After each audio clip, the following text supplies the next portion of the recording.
자, 이번 시간은 이제 용도 지구부터 살펴보겠습니다. 전체 그림부터 보시겠죠. 그래서 도시군 관리 계획이라고 하는 거, 건폐율, 용적률, 용도제한 혹은 높이 제한 등을 규제하기 위해서 국가나 지자체가 결정하는 계획, 이렇게 이제 정의할 수 있겠고요. 자, 그 유형으로서 항상 토지에 존재하는 개념이 용도 지역이다라고 해서 총 21개 중에 하나의 용도 지역이라고 하는 거 갖게 되고요. 이에 따라서 건폐율, 용적률, 용도 제한 등의 문제 발생되게 됩니다. 자, 그래서 국가나 지자체에서는요, 이 건폐율, 용적률, 용도 등을 용도 제한에 관한 규제 내용을 바꿀 필요가 있다라고 했을 때 용도 지역을요 21개 중에 다른 하나로 보통 입안 결정 과정을 통해서 용도 지역 바꿔주는 게 일반적인 모습. 자, 그런데 토지의 용도 지역은요 21개 중에 하나의 용도 지역 그대로 두고, 자, 그 위에다 추가적으로 뭘 할 수 있다? 용도 지구라고 하는 것을 추가적으로 지정할 수 있다 해서 용도 지구도 일단 관리 계획의 일종이다 보니까 중국적인 법적 효과는 건폐율, 용적률, 용도 제한, 높이 제한 등의 문제 발생할 수 있겠고요. 용도 지구를 지정하거나 변경, 세분 등을 하는 과정도 기본적으로 입안 결정 과정에 따르게 됩니다. 자, 용도 지역하고 지구의 가장 본질적인 차이라고 하는 것은 용도 지역에서는 세트로 규제가 이루어지죠. 건폐율 만약에 일종 전용 주거지역하면 건폐율 50%, 용적률 100%, 그리고 일정한 용도지 이렇게 세트로 규제가 이루어진 데 비해서 용도 지구는요 전체적으로 보게 되면 건폐율, 용적률, 용도전, 높이전 이런 표현을 쓰고 있지만 개별적인 용도 지구에 있어서는 어떨 때는요 건폐율만, 어떨 때는 높이전만 이렇게 부차적으로 지정할 수 있는 것이 바로 용도 지구다, 이렇게 얘기를 합니다. 그래서 제일 처음에 논의할 거 용도 지구의 16페이지 등에 걸쳐 보게 되면 도시군 관리계획으로 결정하는 지역 이렇게 되어 있습니다. 그래서 여러분 교재 16페이지 옆에 지문들 보게 되면 이제 앞에서 우리 용도 지역끼리는 중복하여 지정할 수 없다, 이게 이제 논의의 포인트인데, 자, 일단 용도 지구끼리는 중복하여 지정하는 것도 가능하다 해서 필요하면 두 개, 세 개, 네 개 중복하여 지정을 할 수가 있습니다. 그리고 제일 까다로운 형태의 지문이 그건데요. 자, 지금 어떤 토지 위에다 용도 지구를 지정한다라는 얘기는 그 밑에는 항상 뭐는 깔려 있다? 용도 지역은 깔려 있다. 그래서 용도 지역하고 용도 지구 소위 중첩하여 지정을 할 수 있다. 이렇게 이제 가는 거예요. 그래서 시험 지문에 뭐 과거에 나왔던 게 중심상업지역에 방화지구 지정할 수 없다 하면 틀린 거예요. 이게 뭔 얘기를 하는 거냐면 중심상업지역이라는 것은 용도 지역의 일종이 될 것이고요. 방화지구는 용도 지구의 일종입니다. 그래서 용도 지역하고 용도 지구 중첩하여 지정할 수 있다. 정리하면 됐습니다. 용도 지역끼리는 중복하여 지정할 수 없습니다. 용도 지구끼리는 중복하여 지정하는 것 가능합니다. 그리고 용도 지구 밑에는 항상 용도 지역이 존재하기 때문에 용도 지역하고요 용도 지구는 중첩하여 또는 중복하여 지정을 할 수 있다. 근데 시험 문제 구성할 때는 취락지역, 관리지역에 취락지역을 지정할 수 있다, 이런 식으로 툭 던져주는 거예요. 그러면 이제 관리지역이 뭔지 취락지역이 뭔지 혼동하면 안 돼. 그냥 관리지역은 용도 지역의 21개 중에 하나가 될 것이고 취락지역은 근데 역시 용도 지구의 일종이다, 이렇게 단순하게 가야 됩니다. 자, 다만 최근 문제 대부분의 유형은 둘 중에 하나예요. 용도 지구의 지정 기준을 가지고 출제가 이루어지거나 아니면 용도 지구에 따른 행위자를 가지고 문제가 구성이 되거나 해서 용도 지구 파트는 많아봤자 2년에 한 문제꼴이에요. 그래서 크게 접근하는 게 필요합니다. 첫 번째 논의의 쟁점 바로 용도 지구의 지정 기준에서요.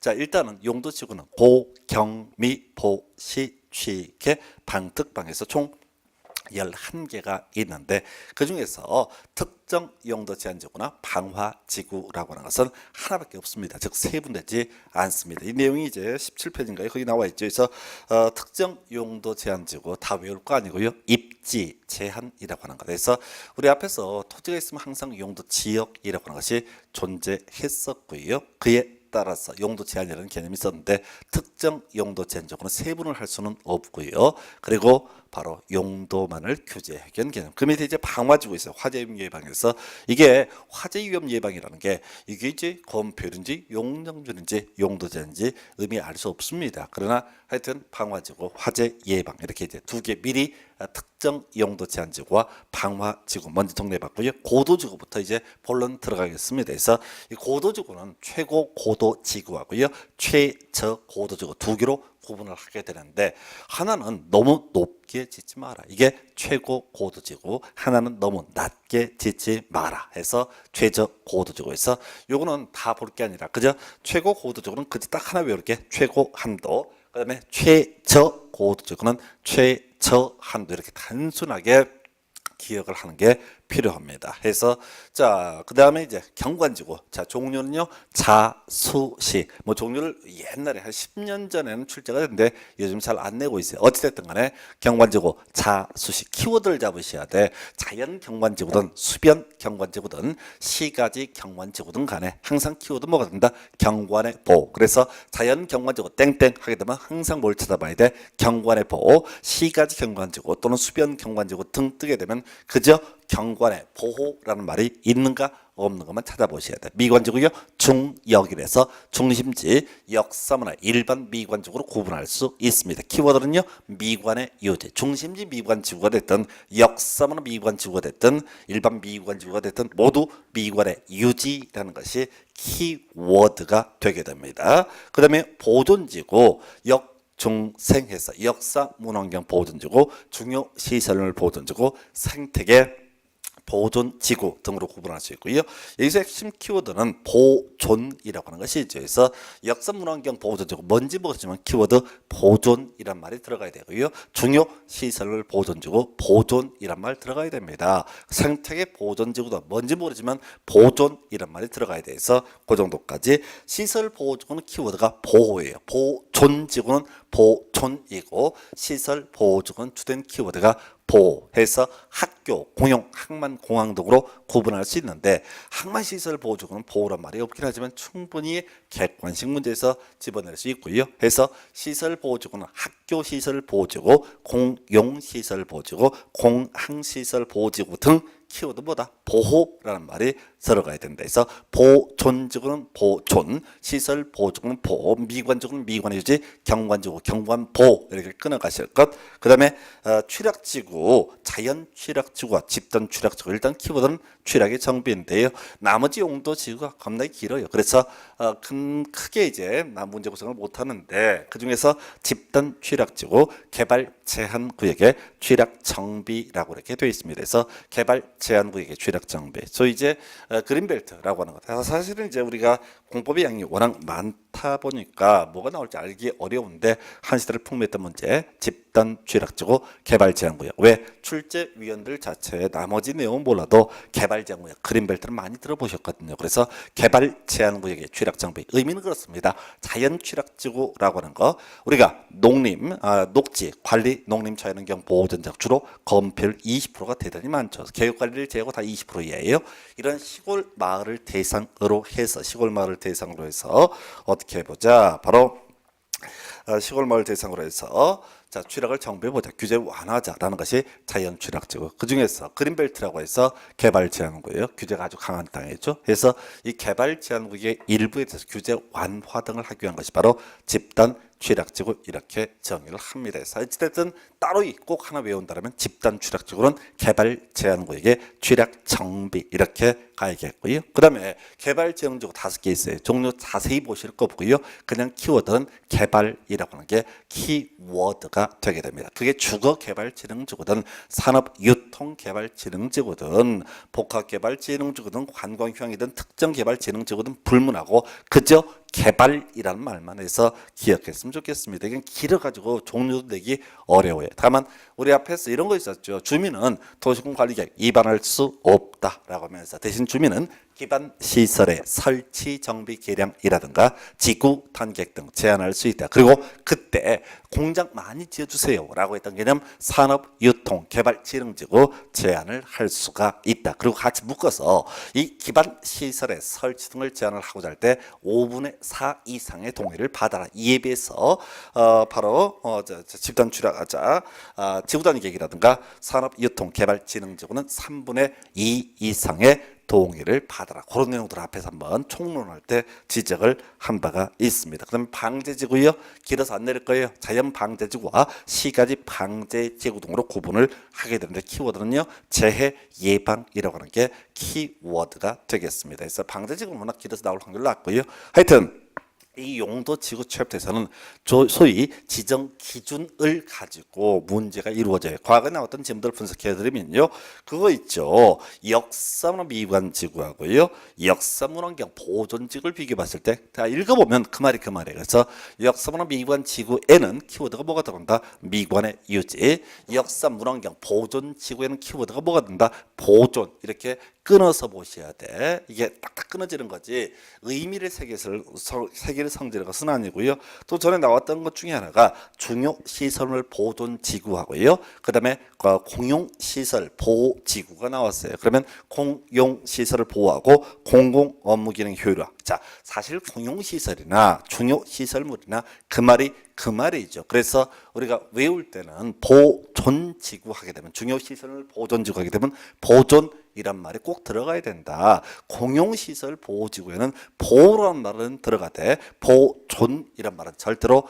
들어가서는 안 된다. 이렇게 아주 무식하게 외우는 게 시험 문제를 풀기 위한 그런 방법이 되게 됩니다. 그래서 자, 이렇게 단순하게 가주실 것 이렇게 설명드렸고요. 그래서 자, 고도지구 최고 한도와 최저 한도, 경관지구 경관보호, 미관지구 미관유지, 보존지구 보존, 시설 보호지구 보호, 취락지구 취락, 정비 개발 재능지구 개발, 그다음 방지지구 재해 예방, 이렇게 딱딱 끊어서 기억하시는 게 필요합니다. 그래서 자, 그 정도까지가 용도지구의 지정 기준에 관한 부분이고요. 다음 페이지 가면 행위 제한이라고 하는 것이 나와 있습니다. 해서 자, 이거 이렇게 가야 되죠. 앞에서 우리 용도 지역에 따라서 건폐율과 용적률, 용도에 대한 세트 규제 나옵니다. 근데 이 건폐율이 됐든 용적률이 됐든 용도 제한이 됐든 그 구체적인 행위 제한은 조례에 따른다라고 했었고, 이게 이제 특히 어디에서 중개사법에서 확인 설명서 얘기할 때 논의가 되는 그런 부분 중에 하나죠. 자, 그런데 용도 지구에 따른 행위 제한 원칙은요, 조례에 따른다라고 이렇게 되어 있습니다. 원칙은 외울 필요가 없는 거예요. 그래서 예외로서 제가 정리해 놓은 게 고도지구라고 하는 것은 도시 군 관리계획이라고 하는 것이 나와 있고요. 그 다음에 집단 취락지구는 개발 제한 구역의 지정 및 관리에 관한 특별조치법 이렇게 되어 있습니다. 그 외에도 자연 취락지구와 거기에 뭐 개발 진흥지구 등 나와 있는데, 우리 수험생 입장에서 지금까지 출제 포인트 삼고 있는 건요, 바로 고도지구는 자, 몇 미터, 이 몇 미터인지 그게 궁금하면 도시군 관리계획을 봐라, 이런 게 하나가 포인트가 될 것이고요. 그 다음에 집단 취락지구는 개발 제한 구역의 지정 및 관리에 관한 특별조치법에서 요 두 개만 갖고 가셔야 돼요. 거기 이제 뭐 경관지구도 나왔던 적도 있는데 다 부질 없는 얘기고요. 옳은 것을 고르시든 틀린 것을 고르시든 그저 고도지구는 도시군 관리계, 그다음에 집단 취락지구 개특법 이렇게 가는 거죠. 그래서 이건 두 단계로 가야 돼. 먼저 지정하는 절차부터 한번 비교를 해볼까요? 자, 먼저 어떤 지역에 고도지구를 지정을 하고자 합니다. 예, 그게 최고 고도지구가 됐든 최저 고도지구가 됐든 간에 고도지구는 용도지구 일정이니까 지정하는 절차는 당연히 어떻다. 고도지구를 한번 볼까요? 고도지구 바로 도시군 관리계 입안 결정 과정을 통해서 바로 결정 고시가 되게 됩니다. 해서 이런 게 하나 있겠고요. 그 다음에 지금 이제 문제가 됐던 것이 집단 취락지구도 마찬가지죠. 이 집단 취락지구의 지정 절차도 기본적으로 뭘 봐라? 도시군 관리계획을 보면 내 토지가 집단 취락지구로 지정되는지 안 되는지 등을 알 수가 있다. 근데 지금 이제 지정하는 절차의 얘기 말고요, 여기서 대응해서 행위 제한을 봐라라고 했을 때 행위 제한을 봐라. 그러면 이때는 고도지구 지정됐습니다. 요거 몇 미터냐라고 하는 것을 보려면 결정 고시가 된 도시군 관리 계획이라고 하는 것을 봐야 한다. 집단 취락지구에서 구체적으로 어떤 행위 제한이 있는지 궁금하면은 뭘 봐라? 개발 제한 구역의 지정 및 관리에 관한 특별조치법이라는 법을 보면 된다라고 해서 이 두 개가 꾸려먹어요. 그래서 내가 땅 가지고 있습니다. 내 토지가 고도지구로 묶여 있습니다. 몇 미터로 묶었는지 궁금하단 말이에요. 그때는 뭘 찾아봐야 된다고요? 결정 고시 발표가 된 도시군 관리계획을 찾아보게 되면 몇 번지가 최고 고도 지구이고 최고 한도는 몇 미터 이런 숫자가 나와 있습니다. 그리고 또 하나가 집단 취락지구라고 하는 것. 자, 이게 이제 건폐 용적률, 용도 제한 문제가 발생하는데 개별법 봐야 돼요. 개발 제한 구역의 지정 및 관리에 관한 특별조치법에서 나머지 다 부차적인 얘기고요. 그죠? 용도지구 원칙은 어떻다? 조례. 이걸 잊어버리셔야 돼. 그저 여러분 마음속에는 고도지구 하게 되면 뭔지 모르지만은 몇 미터라는 숫자 결정 고시가 된 도시군 관리계획을 봐야 된다. 집단 취락지구 하게 되면 이때는 법을 찾아봐야 돼. 개발 제한 구역의 지정 및 관리관은 특별조치 두 개만 외우시면 돼. 앞으로도 무조건 문제 분석을 할 때 지문을 볼 때 자 옳은 것을 고르시든 틀린 것을 고르시든 고도지구하고 집단 취락지구만 기억을 했으면 좋겠습니다. 그 정도까지가 용도지구예요. 자, 칠판 통해서 나머지 이제 관리계획으로서 용도구역이라고 하는 개념 확인해 보겠습니다. 자, 용도구역. 자, 종류 앞에서 강조드렸어요. 개발 제한구역, 시가화 조정구역, 수산자원보호구역, 도시자연공원구역, 입지 규제 최소구역까지 5개 해서 앞에 개발 제한구역, 시가화 조정구역, 수산자원보호구역, 도시자연공원구역까지는 도시 외곽 지역 등을 대상으로 개발을 억제하기 위해서 지정하는 게 바로 이런 용도 구역이고요. 그리고 최근에 새롭게 우리 법에 등장한 입지 규제 최소 구역이라고 하는 거, 이 입지 규제 최소 구역이라고 하는 것은 구도심, 낙후된 구도심 등을 대상으로 개발을 하기 위한 것이다. 주의하실 게, 자 앞으로 공부하게 될 개발 밀도 관리 구역이라든가 기반 시설 부담 구역 이런 것들은 구역 이런 말을 갖고 있어서 소위 용도 구역이 아니다. 이게 이제 출제 포인트가 됐었고요. 해서 지금 용도 구역이라고 하는 거 토지가 있습니다. 그러면 일단은 무조건 토지는 뭐가 깔려 있다? 용도 지역이라고 하는 거 21개 중에 하나의 용도 지역을 갖게 됩니다. 그랬어요. 이 용도 지역에 따른 규제 변호를 주기 위해서 경우에 따라서 뭐를 용도 구역이라고 하는 것을 지정을 할 수도 있다. 다시 한번 종류 볼까요? 자, 개발 제한 구역, 시가화 조정 구역, 그다음에 수산 자원 보호 구역, 도시 자연 공원 구역, 그리고 입지 규제 최소 구역까지 총 5개 용도 구역. 자, 일단 기본 틀부터 가셔야 돼. 정말 간단한 건데 앞에서 용도 지역을 지정할 때 원칙적으로 입안 결정 과정에 따른다라고 했었고요. 그리고 나서 지금 이제 공유수면 같으면 지정된 것으로 본다든가 택지 개발지구 특별히 도시적으로 의지한다 이런 예외가 존재했습니다. 근데 용도 지구의 경우에도 당연히 입안 결정 과정을 거친다. 요건 흔들림이 없었고요. 예외 없었어요. 따로 공부 안 했어요. 그다음에 용도 구역이라고 하는 거 당연히 모두 용도 구역도 관리계획이 일정이니까 예외 없이 도시군 관리계획 입안 결정 과정을 통해서 지정을 하게 됩니다. 그래서 요게 기본. 근데 시험 문제 구성할 때는 개발 제한구역 광역 도시계획으로 결정한다. 시가화 조정구역 도시군 기본계획으로 결정고시한다. 이렇게 말장난들을 합니다. 그래서 모든 용도 구역의 지정 절차라고 하는 것은 모두 어떻다? 입안 결정 과정을 거친다. 그럼 이렇게 가는 거죠. 어떤 토지에 대해서 용도 구역을 지정하려면 제일 먼저 기초조사하고요. 주민의 의견을 듣는 과정, 지방의회 의견 들어서 입안하고요. 협의심에 거쳐서 결정 고시. 이게 기본 구조예요. 자, 근데 용도 구역은 최근에는 사실 좀 출제 비중이 떨어지고 있는데 출제가 될 때도 전체가 다 묶어서 출제가 되는 게 일반적인 모습이 되겠습니다. 그래서 자 용도구역 가장 원조죠. 바로 개발 제한구역. 자, 요 얘기를 하려면은 우리가 앞에서 도시군 관리계획 총론 파트에서 공부했던 거 다시 한번 기억을 하셔야 됩니다. 도시군 관리계획은 기본적으로 시, 도지사, 대도시장이 결정한다. 이게 원칙이었어요. 근데 예외로서 시장구수가 입안한 지구 단위계획은 도지사가 결정할 필요가 없이 시장구수가 직접 결정한다. 이런 거 있었고요. 국토부 장관이 입안한 관리계획은 국토부 장관이 결정한다. 개발 제한 구역은 국토교통부 장관이 결정한다. 그리고 국가계획과 연계된 시가화 조정구역 국토교통부 장관이 결정한다. 이런 것들을 공부하셨습니다. 그리고 수산자원보호구역은 해양수산부 장관이 결정한다. 그리고 따로 예외 없었던 것이 도시자연공원구역. 얘는 시, 도지사, 대도시장. 그리고 입지 규제 최소구역도 국토교통부 장관 해서 지금 용도구역 챕터에서는 지정권제 따져보는 게 하나의 포인트가 됩니다. 그래서 먼저 여러분 교재 그 하단부에 개발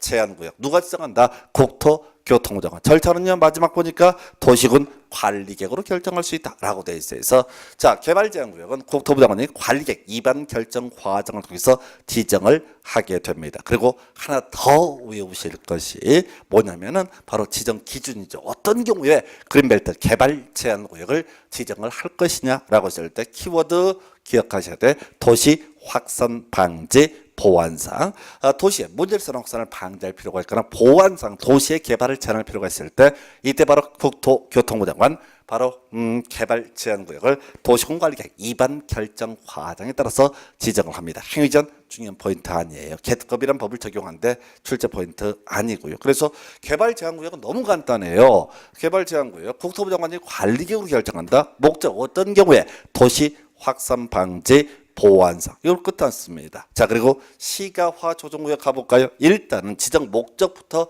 확인해 보겠습니다. 지정 권자는 따져 묻지 마시고요. 전 좀 이따 봐야 되고 해서 시가화 방지라고 되어 있고 지정하는 절차는 관리계획 위반 결정 절차입니다. 자, 앞에서 도시 확산 방지라든가 보안상 뜨게 되면 이때는 뭐가 된다? 개발 제한 구역, 시가화 방지 뜨게 되면 뭐가 된다? 시가화 조정구역, 도시 확산 방지나 시가화 방지라 그 말입니다. 그 말인데 시험용으로 기억을 하셔야 돼. 해서 지난번 시험에서는 보안상 도시 개발을 제한할 필요가 있을 때 시가화 조정구역 지정할 수 있다. 이런 식의 질문을 가지고 답을 구성했던 적도 있습니다. 그래서 자, 그리고 시가화 조정구역의 원칙적인 지정권자 시도지사인데요. 누차 강조드리지만 원칙은 시험에 출제가 되지 않습니다. 예만 나와요. 그래서 국가계획과 연계된 시가화 조정구역 이것은 누가 결정한다? 국토교통부 장관이 결정을 하게 된다. 해서 앞에서 개발 제한구역 국토부 장관 그리고 외울 것이 국가계획과 연계된 시가화 조정구역은 누가?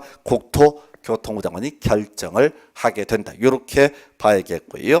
예, 그리고 시가화 조정구역에서 따로 이제 요즘은 잘 안 되는데 18회 19회 한참 유행했던 지문이 바로 시가화 유보 기간이라는 개념이에요. 자, 앞에서 개발 제한구역 지정 국토교통부 장관 이렇게 봤어요. 그러면 해제는 언제 개발 제한구역 해제를 하느냐 알 수 없습니다. 국토부 장관만 바뀌어야지 해제가 이루어지게 됩니다. 달리 표현하게 되면 이 시가화 조정구역은 지정할 때 미리 끝날 날짜가 정해져 있습니다. 이걸 이름하여 시가화 유보 기간이라 부르게 될 것이고요. 이 시가화 유보 기간 바로 지정권자가 5년 이상 20년의 범주 내에서 그 기간을 정하게 돼 있습니다. 그래서 5년짜리도 있고 10년짜리도 있고 15년짜리도 있을 거란 말이죠. 한편 이 지정하는 과정이라고 하는 거, 자, 시가화 조정구역을 지정하는 절차가 관리계획 위반 결정 과정이었었고요.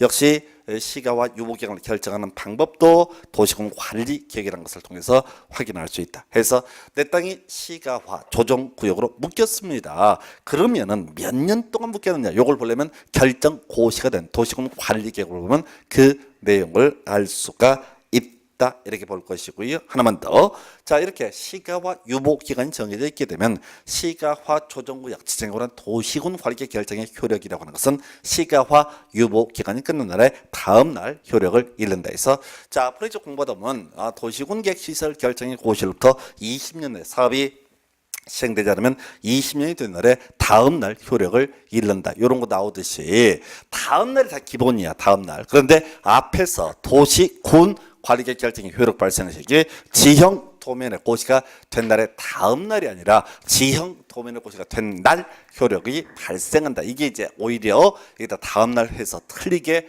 출제하는 그런 기술 중에 하나가 되겠습니다.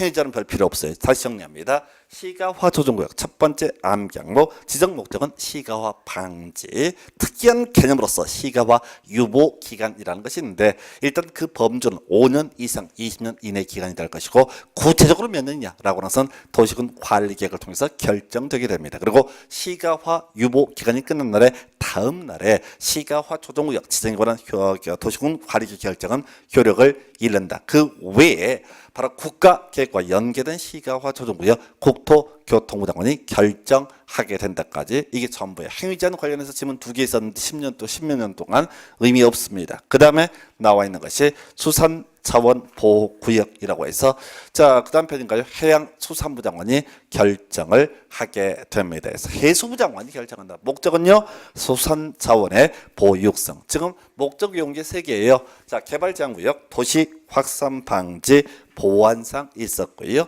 시가화 조정구역은 시가화 방지, 수산자원보호구역은 수산자원의 보유성. 그리고 이 수산자원 보호구역도 용도구역 관리기계 일정이니까 당연히 입안 결정 과정을 거치고요. 국토부 장관이 결정권자가 되는 것이 아니라 해양수산부 장관이 결정권자가 되게 된 좀 특이한 구조가 되어 있죠. 그래서 요거 가지고도 뭐 국토부 장관 이런 식의 질문도 한번 나왔던 적도 있었고요. 예, 그리고 네 번째 관리계 도시 자연 공원 구역이라고 해서 자 앞에서 우리가 도시군 관리계 결정 관련해서 자 기본적으로 시 도지사 대도시장이 결정한다라는 전제하에서 국토부 장관이 입안한 관리계 또는 국가계획과 연계된 시가화 조정구역 개발 제한구역 입지 규제 최소 구역은 국토교통부 장관 수산자원보호구역은 방금 보셨다시피 해양수산부 장관 그리고 예외 없던 용도구역이 뭐냐라고 했을 때 도시자연공원구역입니다. 그래서 도시자연공원구역은 누가 결정한다? 시도지사 대도시장. 이게 하나의 출제 포인트예요. 도시자연공원구역은 다른 용도구역과 다르게 원칙에 해당이 돼서 시도지사 대도시장이 결정한다. 그리고 절차는요. 도시군관리계 입안 결정 과정을 통해서 지정을 하게 됩니다. 자, 근데 앞에서 개발제한구역, 도시혁산방지 보완상, 시가화 조정구역, 시가화 방지 그리고 수산자원 보호구역, 수산자원 보호 육성 이렇게 외웠는데 도시 자연공원구역의 지정 목적은 따로 말씀드리지 않았습니다. 왜? 구분 못해요. 이게 이제 개발제한구역이랑 거의 유사하기 때문에 전혀 외울 수 없어요. 그래서 우리가 외우기 쉬운 도시확산방지 보완상하면 개발제한구역, 시가화 방지, 시가화 조정구역, 그 다음에 수산자원 보호구역은요, 수산자원의 보호육성. 나머지 도시자연공원구역은 목적을 외울 수가 없다. 까지 이렇게 외워두시는 거예요. 그래서 18회 감정평가사 시험에서 그런 문제가 한번 나왔어요. 도시자연공원구역의 지정 목적으로 틀린 것은 그 당시 답은 2번 도시의 무질서한 확산 방지라고 해서 틀리게 나왔던 바가 있다. 즉 결과적으로 개발 제한구역과 시가화 조정구역과 그다음에 수산자원보호구역의 목적만 외우게 되면 나머지가 뭐가 된다? 도시 자연공원구역 이렇게 봤고요. 마지막 용도구역이 입지 규제 최소 구역이죠. 일단 지정권자 지정 절차 국토부 장관 도시군 관리계획 이걸로 끝내야 돼요. 해서 이 입지 규제 최소 구역이라고 하는 이 개념은요. 자 이게 자 구도심 낙후된 구도심을 개발하기 위한 개념인데 아직까지 시험에 한 번도 시험 지문에 출제가 된 바가 없습니다. 나올 확률 대단히 낮아요. 왜고하니 이게 이제 법이 너무 길어요. 그래서 일단 지정권자고 지정 절차 정도만 보시면 좋겠습니다. 그 외에 자, 이 입지 규제 최소 구역이라고 하는 것을 설정하게 되면 구체적으로 어떤 건폐율 등의 규제가 있을 것이냐라고 하는 것 이걸 우리가 입지 규제 최소 구역 계획이라고 부르고요. 이때 기준은 모두 누가 정한다? 국토교통부 장관. 요 정도까지만 기억하시면 좋겠습니다. 그래서 자 이렇게 해서 지금 이제 용도 지구, 용도 구역까지 보셨고요. 다음 시간에 둘 이상의 용도 적정에 걸친 대지 요거 묶어서 같이 진도 올라가도록 하겠습니다. 자 오늘 여기까지 하겠습니다. 수고하셨습니다.